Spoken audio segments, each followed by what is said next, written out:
Hello friends, स्वागत है आपका हिंदी विद हिंदू सर में।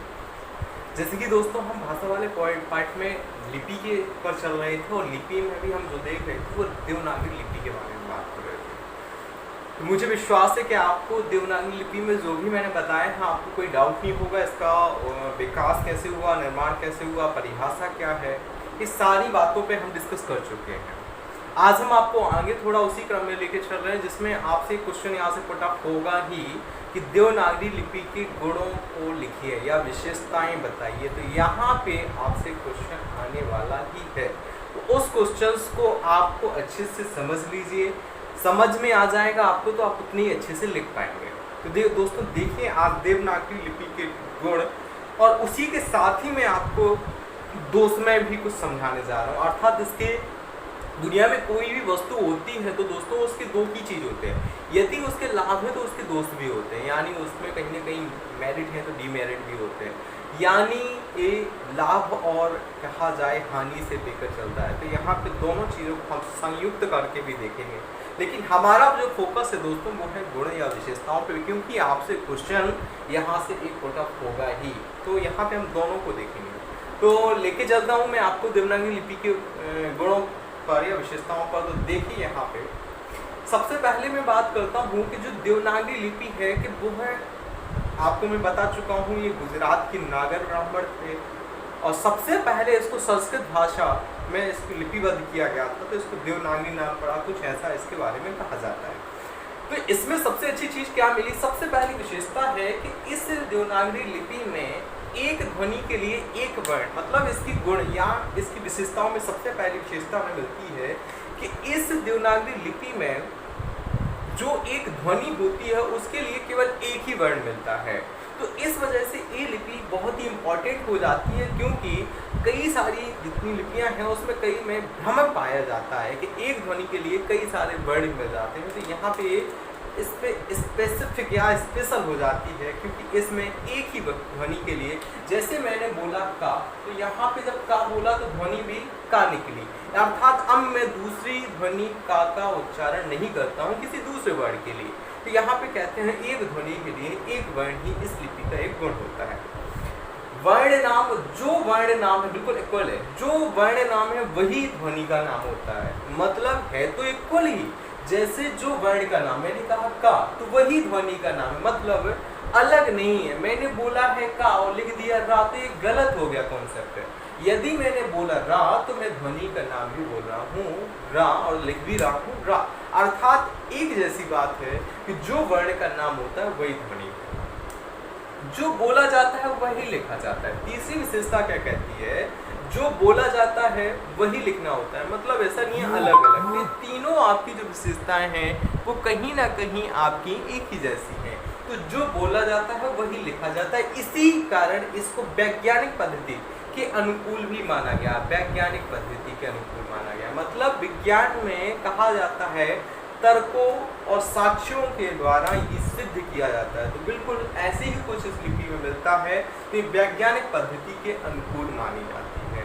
तो पहले दोस्तों क्या, एक ध्वनि के लिए एक वर्ण, वर्ण नाम जो होता है वही ध्वनि का नाम होता है, जो बोला जाता है वही लिखा जाता है, इसी कारण इसको वैज्ञानिक पद्धति के अनुकूल माना गया है।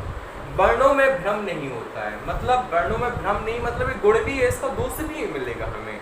वर्णों में भ्रम का मतलब है, जैसे मैंने यहाँ पे लिखा भा,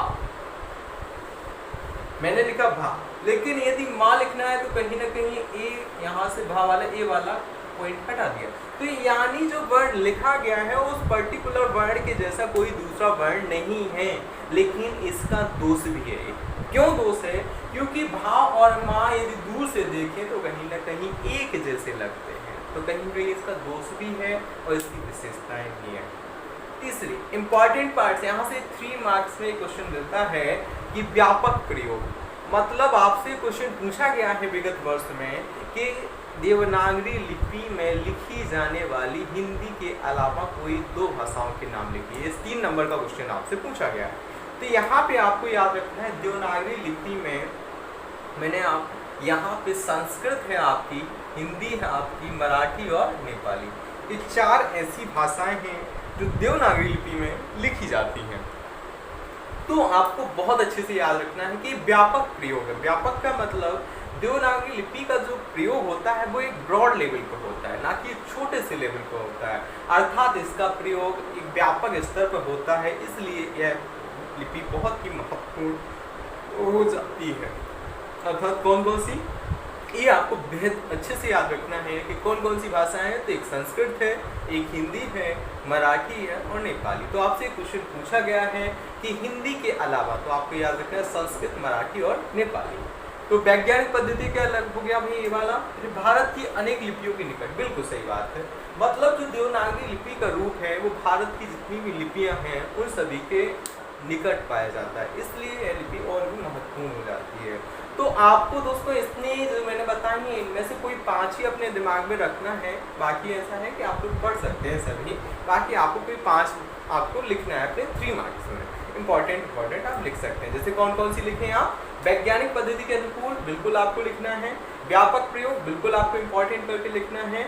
आपको एक इनमें से उठा लीजिए, कोई बोलना या लिखना, वर्णनाम, ध्वनि नाम, इस तरीके से एक को निकाल लीजिए और वर्णों में भ्रम नहीं होता है, भारत की अनेक लिपियों के निकट, ये नीचे वाली आप लिख लीजिए। इनको आपको 5 को अच्छे से याद रखना है। तो ये आपकी गुण या विशेषताओं में आप रख लीजिए। अर्थात देवनागरी लिपि से संबंधित क्वेश्चन आता है तो आप याद रखें कि यह लिपि एक ऐसी लिपि है जिसमें एक ध्वनि के लिए एक ही वर्ण होता है, जो वर्ण का नाम होता है वही ध्वनि का नाम होता है, जो बोला जाता है वही लिखा जाता है, वर्णों में कोई भ्रम नहीं होता है। व्यापक प्रयोग अर्थात संस्कृत, नेपाली, मराठी और हिंदी में इसको लिखा जाता है। वैज्ञानिक पद्धति के अनुकूल है, भारत की अनेक लिपियों के निकट है। तो इस तरीके से आपको इसके गुण के बारे में बात करते हैं। अब चलते हैं थोड़ा सा दोस्त के ऊपर। मतलब आप कहते हैं, जैसे हम कहते हैं हमें मीठा बहुत पसंद है, मुझे रसगुल्ला बहुत पसंद है, वही पसंद तो है, लेकिन यदि अधिक सेवन से कहीं ना कहीं उसके दोस्त भी निकल के आते हैं। ज़्यादा खाओ, गरम खा लो तो कहीं ना कहीं उसका पता चल जाता है। तो यहाँ पे हम कहते हैं गुण के अलावा दोष भी है। तो वही रसगुल्ला यहाँ पे उसके लाभ है रसगुल्ले के कि मीठा होता है, ऐसा होता है, वैसा होता है, लेकिन गरम गरम रसगुल्ले को ज्यादा सेवन कर लो तो क्या होता है वो यहाँ पे देखेंगे, अर्थात दोष में। तो दोष क्या है दोस्तों, देखिए आप, अर्थात ये कहा गया है, पहला जो स्टेप लिखा है मैंने उसमें कहा है 403 टाइप के कारण। मतलब 403 का मतलब है, यदि आप दोस्तों टंकण मशीन पे कभी देखा हो तो उसमें फॉन्ट होते हैं, मतलब ये निर्धारित किए गए हैं फॉन्ट। तो इसमें क्या होती है समस्या, अब भाई यहाँ पे 403 ही है, लेकिन जब आप लिखते हैं तो आपको कई सारे वर्णों की आवश्यकता पड़ती है टाइप करने के लिए। तो वहाँ पे क्योंकि निर्धारित है तो 403 टाइप होने के कारण, अर्थात जब आप लिखते हैं तो कोई वर्ण में आपको लिखना होता है तो कई सारे फॉन्ट एक साथ आपको प्रेस करने पड़ते हैं, तब आप उस वर्ण को लिख पाते हो। तो कहीं ना कहीं समस्या इसमें उत्पन्न होती है। तीसरी चीज, सिरोरेखा अनावश्यक। सिरोरेखा दोस्तों एक 3 मार्कर्स है, आपसे आज मैं क्वेश्चन कर रहा हूँ, आप प्लीज इसको कमेंट्स में लिख के बताइए मुझे सिरोरेखा किसे कहती है 3 नंबर में। ये आपका आज का क्वेश्चन है, पर डे आपसे क्वेश्चन किया करेंगे, आप उसको कमेंट बॉक्स में आंसर्स लिख के सेंड कीजिए। जैसे कि आज ये क्वेश्चन मुझे मिला था, उन्होंने पूछा है कि परिभाषा और अवधारणा में क्या अंतर है। बहुत ही इंपॉर्टेंट पार्ट्स है, यदि आप एमपीपीएससी मेंस को आप क्रैक करना चाह रहे हैं तो इन बातों पे आपकी समझ होना बहुत आवश्यक है।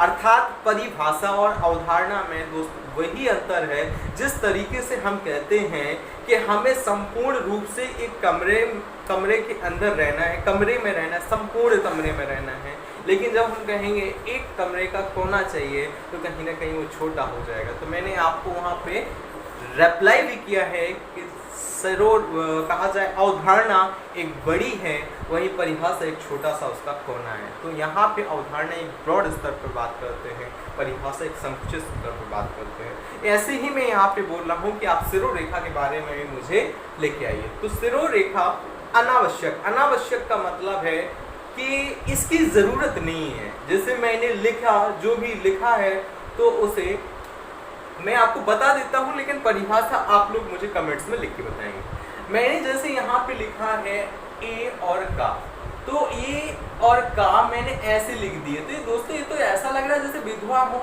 अलग अलग हो। एक साथ करने के लिए आप क्या करते हैं, सिरोरेखा लगाते हैं, अर्थात यहाँ पे खींच देते हैं। तो ये ऐसे जुड़ जाते हैं, तो ये कहते हैं अनावश्यक है। मतलब इनका कहने का आशय है कि जो देवनागरी लिपि है उसमें केवल वर्ण को लिख दिया जाए, इस सिरो रेखा का कोई औचित्य नहीं है, तो ये कहते हैं अनावश्यक है। इसका इन्होंने दोष बताया है। वर्णों की संयुक्त करने की व्यवस्था नहीं है। भाई ये भी सही बात है, कह रहे हैं कि वर्णों को संयुक्त मतलब निर्धारित नहीं है, किसी को भी कुछ भी कर दो, कहीं से भी काट दो। बोले का को ऐसा लिखा, इसको इतना काट दिया, आधा का बन गया। अब भाई कक्का लिखना था तो का वर्ण और इस कक्का हो गया, यानी बीच से जहां जिसको जैसा लगता है वैसा कर देते हैं। और सही भी बात है, आपने देखा होगा कुछ लोग ला ऐसा बनाते हैं, कुछ लोग ला आधा ला ऐसा कर देते हैं, कुछ लोग तो ऐसा भी बना देते हैं, तो हमारे यहाँ सब चलता है। अर्थात कहते हैं कि भाई पढ़ने में समझ आना चाहिए, लेकिन मैं कहता हूँ थोड़ा अच्छा भी दिखना चाहिए।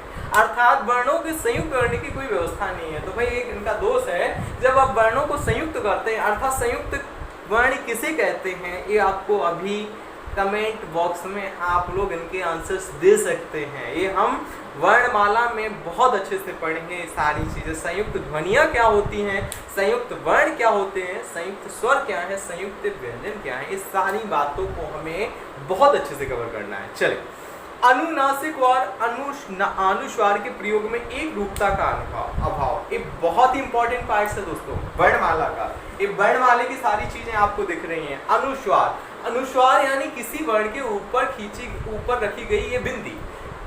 अनुनासिक, किसी भी वर्ण के ऊपर रखी गई चंद्र बिंदु। दोनों में फर्क है, दोनों में फर्क है। यदि आपको पता है कि कहाँ किसका प्रयोग होता है तो बहुत ही अच्छी बात है, यदि नहीं पता है तो हम वर्णमाला में इसको बहुत अच्छे से जानेंगे।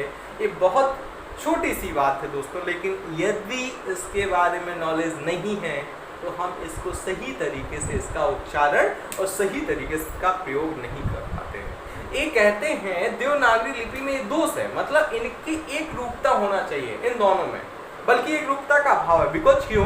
क्योंकि जब हम इसको बोलते हैं, यदि हम इसको आपे लगा देते हैं तो अंग बन जाता है, लेकिन जब हम इसको इस तरीके से रखते हैं तो अंग नहीं बोलते हैं। कारण ये है क्योंकि ये हमें लघुता नहीं बल्कि इसके उच्चारण में उसके ऊपर प्रभाव ज्यादा पड़ता है, अंग। लेकिन जब अंग, अब इसको नहीं पढ़ेंगे, इसको पढ़ेंगे अंग। यानी आपको याद होगा यदि आप ऐसा लिखते हैं तो आंख पढ़ते हैं, आंख, यानी बड़ा आ का उच्चारण ज्यादा हो रहा है।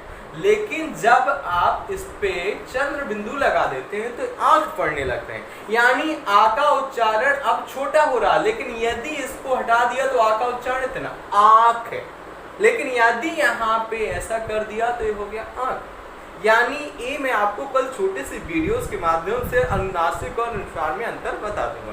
तो यहाँ पे एक रूपता होना चाहिए, तो ये कहते हैं एक रूपता नहीं है, तो अर्थात इन्होंने कहा देवनागरी लिपि का ये दोष है। त्वरित लेखन में समस्या, ये त्वरित लेखन, त्वरित का मतलब होता है जल्दी जल्दी लिखना। अर्थात जब आप लिखते हैं तो आपकी स्पीड होनी चाहिए, ये कहते हैं इसका दोष है। क्यों? क्योंकि आपको एक एक वर्ड लिखना है और फिर आपको एक सिरुरेखा लगाना है, आपको कोमा लगाना है, आपको चिन्ह लगाने हैं, तो कहते हैं बहुत समस्या आती है, अर्थात लिखने में समस्या आती है, अर्थात इसका ये दोष है। चले भाई मान लिया, ये भी मान लेते हैं। संयुक्तिकरण में रा के प्रयोग की समस्या। अब रा के प्रयोग सही भी बात है दोस्तों, ये बहुत खतरनाक है। फिर रा ये बहुत खतरनाक है। एक्चुअल में इसके 3 रूप मिलते हैं। यदि दोस्तों आपको रा को आधा करना है तो क्या आप लोग ऐसा कर देते हैं क्या, या बोले ऐसा नहीं करो ऐसा कर दो? ये कभी ऐसा नहीं होता है। मतलब रा का प्रयोग यदि आपको आधा करना है तो आप कभी भी ऐसा रा का प्रयोग नहीं करते हैं कि बोले ऐसा कर दिया आधा या फिर ऐसा कर दिया, तो ये आपका रा आधा नहीं होता है। बल्कि रा को जब आप प्रयोग करते हैं तो आप रेफ का यूज करते हैं। किसका यूज करते हैं? रेफ का, या फिर ह्रम का, या फिर ह्रम का। यानी जब रा के प्रयोग में आप आते हैं तो कहीं ना कहीं आपको चिन्हों का प्रयोग करना पड़ता है। तो ये कहते हैं रा के प्रयोग की कोई व्यवस्था नहीं की गई है। यदि रा को आधा लिखना है तो हम किसी भी तरीके से रा का प्रयोग नहीं कर सकते हैं आधे में। तो ये कहते हैं ये भी समझ इनका दोष है। समरूप वर्ण है, बिल्कुल ये कहते हैं समरूप वर्ण का मतलब है एक जैसे दिखने वाले। मतलब कैसे? ये कहते हैं कि यदि यहाँ पे खा लिखा और यहाँ पे मैं रा लिख दूं और वा लिख दूं तो कहीं ना कहीं इक्वलेंट दिख रहा है। यदि यहाँ पे माँ लिखा और यदि यहाँ पे थोड़ा भा लिख दिया तो कहीं ना कहीं इक्वलेंट है। तो मतलब ये एक जैसे दिख रहे हैं। तो ये कह रहे हैं कि समरूप वर्ण के भी इसमें भ्रम होता है, अर्थात यदि दूर से देखो तो डाउट होने लगता है, अर्थात ये समस्या आने लगती है। चलो ये डाउट से एक दोस्त निकल के आए बात कि संदेह में और भ्रम में क्या अंतर है। आप लोग ज़रूर इन क्वेश्चंस को खोजिए। कल से मैं पर डे आपसे जो भी यहाँ पे बातें निकलेंगी मैं उनसे पूछूंगा आप लोगों से। आप ज़रूर इनके बारे में जो भी आपको पता हुआ करे तो आप रिप्लाई किया करें और हम उसमें कमेंट्स भी आपको रिप्लाई किया करेंगे। चलें, तो यहाँ पे इस समरूप वर्ण और कहा जाए वर्ण में भ्रम होता है। मतलब दूर से देखो तो बिल्कुल ऐसा लगने लगता है एक हो, लेकिन जब पास से देखते हो तो कहीं ना कहीं हमारा खत्म हो जाता है वो चीज़ें। तो यहाँ पे आपने गुण और दोष, तो आप देखते हैं 403 टाइप के होने के कारण यहाँ समस्या आती है मुद्रण में। सिरोरेखा का प्रयोग करना आवश्यक है। सिरोरेखा की परिभाषा आपको कमेंट बॉक्स में लिख के सेंड करनी है। प्लीज़ आप लोग कमेंट ज़रूर करें, शेयर ज़रूर करें, क्योंकि आपके सपोर्ट की आवश्यकता है मुझे। वर्णों के संयुक्त करने की व्यवस्था नहीं है, मतलब सीधा सीधा कर देते हैं, जब जिसको जैसा लगा कर दो। अनुस्वार अनुनासिक के प्रयोग में एक रूपता का भाव है। दोस्तों ये बहुत ही इंपॉर्टेंट फैक्ट्स है। अनुस्वार व अनुनासिक के प्रयोग में एक रूपता का भाव, त्वरित लेखन समस्या, बिल्कुल मतलब जल्दी जल्दी नहीं लिख सकते। जल्दी जल्दी लिखेंगे तो कहीं ना कहीं कोई डाउट या गलत होने वाला है। संयुक्तिकरण में रा के प्रयोग की समस्या, हाँ भाई आधे रा को नहीं लिख सकते हैं, आधे रा को अपने हिसाब से नहीं करना है, तो जैसा है वैसा करते हैं। समरूप वर्ण का मतलब होता है कि भाई एक जैसे नहीं, एक जैसे दिखते हैं, दूर से देखो एक जैसे दिखते हैं, लेकिन पास से आओ पता चल जाता है अरे नहीं ये तो वो नहीं है जिसको हम जानते हैं। तो दोस्तों ये थे हमारे आज के गुण और दोष। आई होप आपको पसंद आए होंगे। प्लीज़ आपसे एक ही रिक्वेस्ट करता हूँ कि प्लीज़ आप लोग शेयर एंड सब्सक्राइब करें और लाइक एंड कमेंट्स करें, क्योंकि यही आपके पास है एक ऑप्शन मुझे सपोर्ट करने के लिए। मैं अंजुल सोच के आपके साथ हूँ। आप तैयारी करें, आप लोग धैर्य रखें, संयम बनाए रखें, हिंदी से आप लोग निष्फिक्र रहें। जो भी मुझसे बनेगा मैं आपका पूर्ण सहयोग करूँगा, ये मेरा आपसे प्रॉमिस है। तो आज के लिए थैंक यू, धन्यवाद, बाय बाय, वंदे मातरम।